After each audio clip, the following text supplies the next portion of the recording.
Bolsonaro quer ver cadáveres empilhados no meio das ruas. Eu me chamo Nadson Soares, sou historiador e esse é o canal de História e Análise de Conjuntura, Percepção Política. Bem, o Brasil já sofria um sério risco anterior ao coronavírus por conta desse criminoso que ocupa a presidência, que é o Bolsonaro. O Brasil já sofria um seríssimo risco por conta do autoritarismo, do sadismo e da ignorância de Bolsonaro. Só que agora, com o coronavírus, tudo piorou.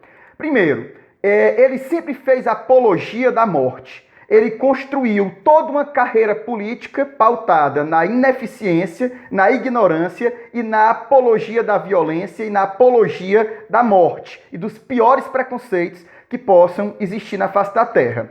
Ele contraria todas as autoridades médicas competentes do Brasil e do mundo. Inclusive, foi por isso que esse criminoso demitiu o Mandetta. A gente tem que lembrar que o Mandetta, ele não presta. Porém, no momento de crise sanitária como esse, o Mandetta estava dando ouvidos minimamente ao que dizia a ciência. E como o Bolsonaro é inimigo da ciência, ele só quer saber do grande capital especulativo, do alto empresariado do qual ele atende, a bancada ruralista que ele atende e da eleição de 2022, ele não está preocupado com quantas pessoas vão morrer, ele não está preocupado com a ciência, ele é um sujeito ignorante e a resposta que ele deu foi demitir o ministro Mandetta, que escutava minimamente a ciência. A gente sabe que o Mandetta não presta, a gente sabe que o Mandetta apoiou o golpe de 2016, a gente sabe que o Mandetta é a favor da privatização do SUS. Porém, no momento que estava e com a gravidade da crise sanitária, não era para ele ter demitido o Mandetta, porque era quem ainda escutava alguma voz da ciência, era o último fio de racionalidade do governo. E agora ele colocou o Nelson Teich, que está pouco se lixando para as questões científicas e que está completamente alinhado com o Bolsonaro, como ele mesmo diz, e se ele está alinhado com o Bolsonaro, ele está alinhado com o anticientificismo e com a ignorância, que é isso que o Bolsonaro representa. Bolsonaro, ele coloca em risco a vida de 210 milhões de habitantes quando ele sai nas ruas, quando ele incentiva as pessoas a irem às ruas, quando ele quebra o isolamento social. Inclusive, esses dias ele tossiu e pegou na mão de uma senhora. Ele sequer mostrou o exame dele de coronavírus, se deu positivo ou não. Quando ele levou a facada, que ele queria se promover com isso e ganhar as eleições de 2018, ele passava o tempo todinho mostrando todo o procedimento médico que ele fazia. Agora, ele sequer teve coragem de mostrar se o exame dele deu positivo ou não para a questão do coronavírus. O empoderamento da imbecilidade está tão forte que uma mulher ela chegou a ser presa em Araraquara, em São Paulo, por não respeitar o isolamento social. O empoderamento dos ignorantes e dos oportunistas veio com a campanha que a justiça impediu o Bolsonaro de fazer, que era a campanha do Brasil Não Pode Parar.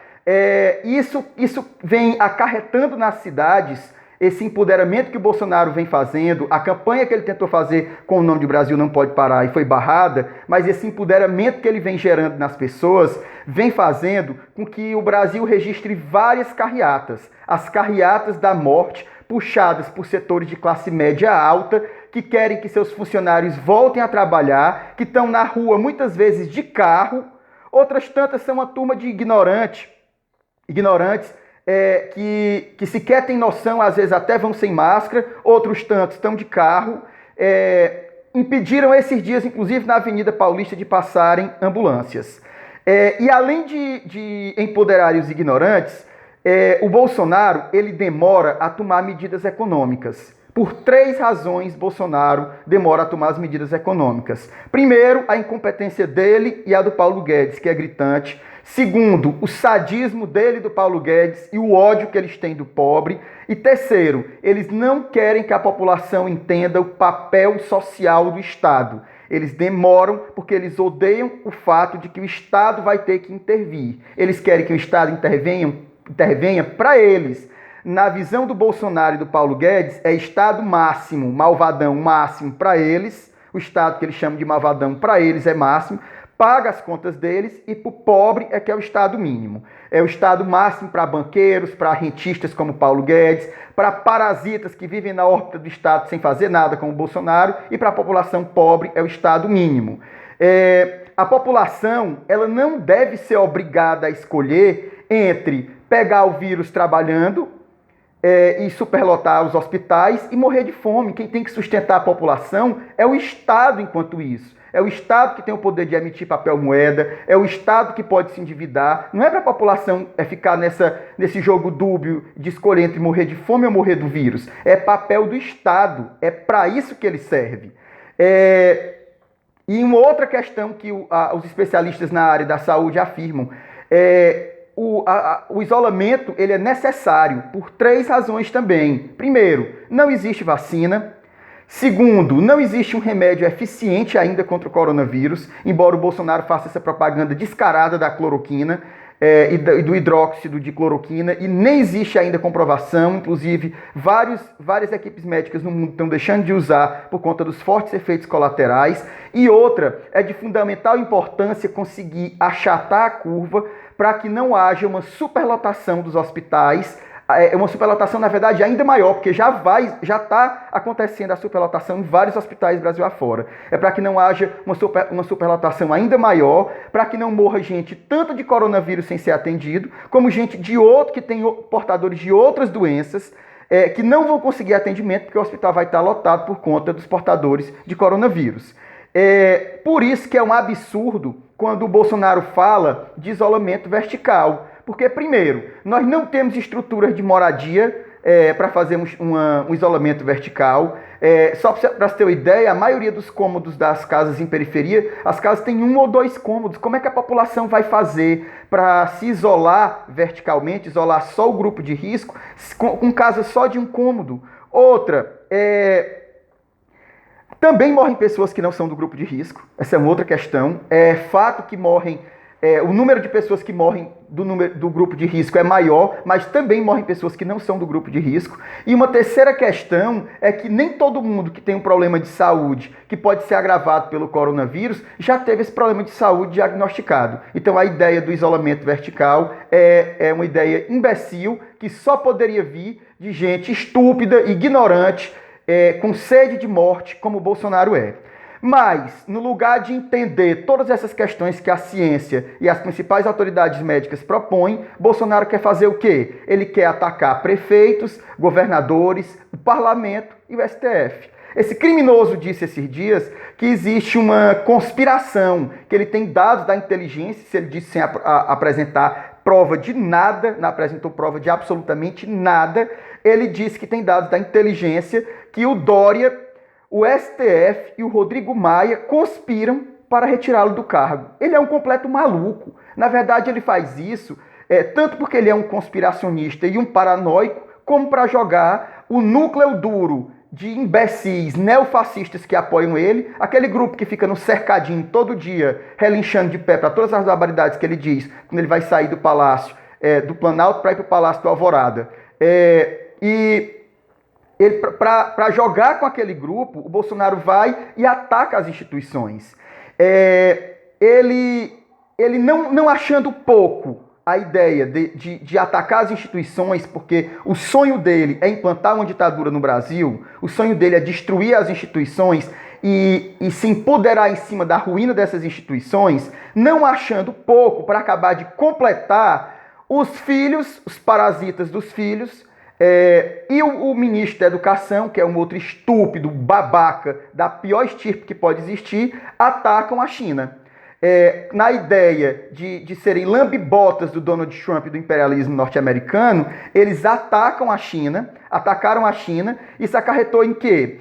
Vários insumos médicos que viriam para o Brasil, que já tinham sido negociados, os Estados Unidos foi atalhar a compra, fez o intermédio e comprou esses produtos por um preço mais alto do que o que eles viriam para o Brasil antes deles chegarem ao Brasil. Essa é a resposta que o Donald Trump dá para a subserviência e a canalice do Bolsonaro, dos seus filhos e dos seus ministros lambibotas do imperialismo yankee. Uma outra questão, ele foi denunciado pela Associação Brasileira de Juristas pela Democracia ao Tribunal de Haia, na Holanda, que é quem julga crimes contra a humanidade. Ele, por negar a ciência, por desfavorecer o combate ao coronavírus e por colocar em risco a vida de 210 milhões de habitantes aqui do Brasil. Ele é exposto pela imprensa internacional como um negacionista.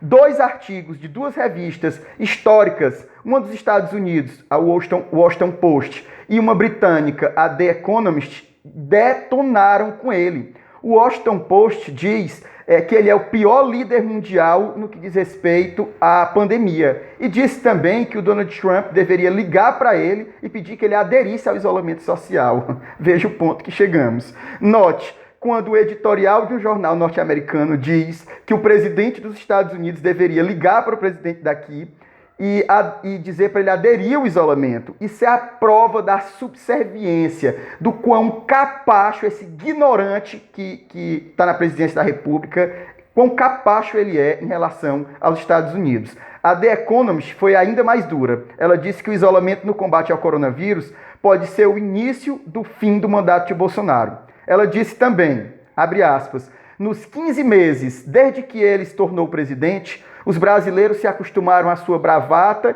e ignorância em questões que vão desde a conservação da floresta amazônica até a educação e policiamento. Mas dessa vez, o dano é imediato e óbvio. Bolsonaro associou a retórica desafiadora à sabotagem ativa da saúde pública, diz o artigo. A The Economist conclui dizendo que a insanidade e que seu apoio às manifestações contra o parlamento e contra o STF são dignas de impeachment. Mas aí a gente tem que observar quais são os objetivos do Bolsonaro em proporcionar todo esse caos, porque ele só governa com o caos. Ora, ele tem que dar resposta para a imprensa. Se ele tem que dar resposta para a imprensa, porque ele não é mais um deputado vagabundo do baixo clero, como ele sempre foi, ele agora é um vagabundo presidente, não mais um deputado vagabundo, como ele tem que dar respostas à imprensa e ele é perguntado sobre os assuntos da crise e ele não entende de assunto nenhum, ele entende essas perguntas como ofensa. Então, para se sair do que ele não tem resposta para dar, porque ele é um sujeito ignorante, que nunca leu um livro na vida, ele adota essa postura bélica, agressiva contra a imprensa. Ele quer aproveitar a fragilidade, o momento de fragilidade das instituições para atacar essas instituições, que é uma coisa que ele faz desde que assumiu. Ele quer testar a imprensa, tanto é que ele deixa vazar uma informação, como ele fez semana passada, dizendo que demitiu o Mandetta, ele deixa vazar a informação, a imprensa noticia, depois ele não faz aquilo que ele deixou de propósito vazar, para desacreditar a imprensa e dizer que tudo que a imprensa diz dele é mentira. Ele vai e constrói uma ideia de dessolidificação das instituições, porque esse vai e vem, ele causa uma instabilidade, ele mergulha o país numa instabilidade institucional. Ele joga com os dois lados. Ele defende o absurdo e o indefensável. Pressionado, ele faz um breve retorno, mas como ele tem que dar explicação para o seu núcleo duro de imbecis, logo em seguida ele vai e estica a baladeira de novo e faz um discurso indefensável. Ele quer jogar a culpa da crise econômica nos prefeitos, em governadores e no parlamento. Crise econômica essa que já viria sem o coronavírus, porém que será muito pior, muito mais desastrosa com a questão do coronavírus. E aí tem um trecho do texto do Juan Arias, uma coluna que ele escreveu ao El País, onde ele diz que quando as instituições forem tentar barrar o Bolsonaro pode ser tarde demais. Ele escreve um texto onde ele diz, abre aspas, o presidente é mais perigoso do que parece porque suas ambições de poder são maiores do que imaginam até os que estão ao seu lado. Sua capacidade de totalitarismo e o desejo de colocar aos seus pés as instituições democráticas são insaciáveis e já existem desde jovem, quando, sendo um simples soldado, sonhava em presidir o país utilizando métodos de terror, como quando no quartel brincava de ser terrorista e subversivo. Eu já comentei aqui no canal da falha histórica das instituições em deter o Bolsonaro. Bolsonaro era para ter saído preso do parlamento quando ele homenageou o Ustra, quando ele votou a favor do golpe de 2016 que derrubou a Dilma Rousseff. Outra coisa, Bolsonaro, não só nesse momento, Bolsonaro já disse que fuzilaria o FHC, que tinha que matar 30 mil, que tinha que espancar adolescente gay. Ele já disse todo tipo de barbaridade. As instituições já eram para ter punido Bolsonaro. E aí agora eu faço uma pergunta. E agora? Com a crise mais grave do Brasil República, envolvendo uma crise econômica, uma crise política institucional e uma crise sanitária que tem todo o potencial para matar centenas de milhares de pessoas. O que é que vai ser feito? O que é que as instituições vão fazer com Bolsonaro? Saída constitucional tem. É só usar. Bem, é isso. Se você gostar do vídeo, dê like, se inscreva no canal e compartilhe o nosso material.